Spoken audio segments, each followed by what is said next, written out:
अस्सलाम वालेकुम।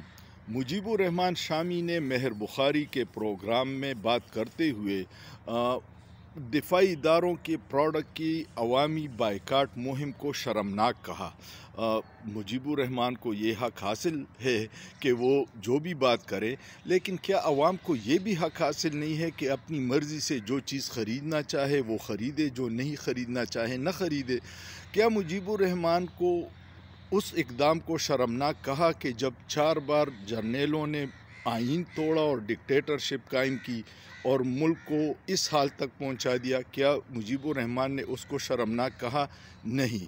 क्या मुजीबुर रहमान ने जब आइन में दर्ज है कि 90 दिन में इलेक्शन करवाए जाएं और उससे इस्टेब्लिशमेंट और निगरान हुकूमत ने इनकार किया और आइन की खिलाफ वर्जी की, उसको शर्मनाक कहा? नहीं। क्या मुजीबुर रहमान ने जब लोगों को प्रेस कॉन्फ्रेंस के लिए अगवा किया जाता था और ज़बरदस्ती प्रेस कॉन्फ्रेंस करवाए जाते थे, उसको शर्मनाक कहा था? नहीं। क्या मुजीबुर रहमान ने 8 फरवरी के इलेक्शन पे जो इस्टेब्लिशमेंट और इलेक्शन कमीशन ने डाका डाला था और अवामी मैंडेट की तौहीन की थी और हारे हुए लोगों को फॉर्म 47 पे जितवा के इक़्तिदार दिया, उसको शर्मनाक कहा? नहीं। क्या मुजीबुर रहमान ने इमरान खान पर कातिलाना हमले के सहूलतकारों को शर्मनाक कहा? नहीं।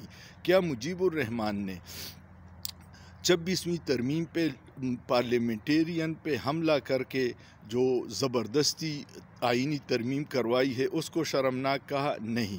क्या मुजीबुर रहमान ने इमरान खान पे 270 जाली झूठे मुकदमात कायम करने को शर्मनाक कहा? नहीं। क्या मुजीबुर रहमान ने अवाम के टैक्स के पैसों से जो गोली ख़रीदी गई है और उस कत्लेआम पे उसको शर्मनाक कहा? नहीं। क्योंकि ये ऐसे लोग हैं जो इस्टेब्लिशमेंट और शरीफ ख़ानदान के सहूलतकार हैं। इनको मैं इंटेलेक्चुअल बददियानत कहूँगा और इन्हीं लोगों की वजह से जो ऐसे लोगों की सरपरस्ती करते हैं या उनके लिए बयानिया बनाते हैं, वो शर्मनाक है। और उसकी वजह यह है कि इनके मुफादात ऐसे इदारों से और ऐसे करप्ट हुक्मरानों से जुड़े हुए हैं। मैं आपको एक बात बताऊं कि मुजीबुर रहमान शामी को लाहौर में नवाज़ शरीफ ने एक प्लाट दिया था जिस पे इन्होंने पंप बनाया था, सरकारी प्लाट, और उसका किराया था 15,000। जब इमरान खान की हुकूमत आई और उन्होंने इन मामलात के सर्वे करवाए तो पता चला कि वहाँ पे इस वक्त जो है कीमतें बहुत ज़्यादा है। फिर उन्होंने वो लीज़ कैंसिल की और जब उसकी ओपन बिडिंग हुई तो ओपन बोली में वो प्लाट पर मंथ 40 लाख रुपए किराए पे चला गया। अब ये लोग एक महीने का कौमी ख़जाने को 40 लाख नुकसान पहुंचा रहे थे, लेकिन क्योंकि वो हुकूमत ने दी थी तो उनकी मददसराई करते हैं। इसको शर्मनाक बोलना चाहिए। मुजीबुर रहमान जैसे बहुत सारे लोग जो बड़े सीनियर सहाफ़ी हैं, उनको चाहिए था कि अवाम की सही रहनुमाई करें। कम से कम अवाम से ये हक़ तो न छीने कि जो उनकी मर्ज़ी हो वो प्रोडक्ट ख़रीदे, जो मर्ज़ी हो वो बाइकाट कर दें।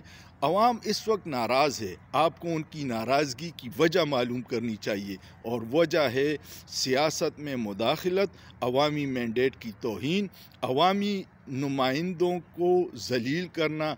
इन मामलात से अगर हमारे इदारे बाज आ जाएं तो पाकिस्तान तरक्की भी करेगा और फिर उनको ये अवाम को ये नौबत नहीं आएगी कि वो दिफाई इदारों के प्रोडक्ट की बाइकाट करें। इसको मैं भी गलत समझता हूँ, लेकिन अवाम मजबूर हो गए हैं, उनके पास और कोई चारा नहीं है, वो बेबस है, लाचार हैं। लेकिन ये इख्तियार तो है कि जो कहे, जो चाहे ख़रीदे, जो चाहे न ख़रीदे। आप ये इख्तियार तो कम से कम अवाम से मत छीनिए। मुजीबुर रहमान शामी साहब, आपका क्या ख्याल है? सोचिए, सोचना जुर्म नहीं है।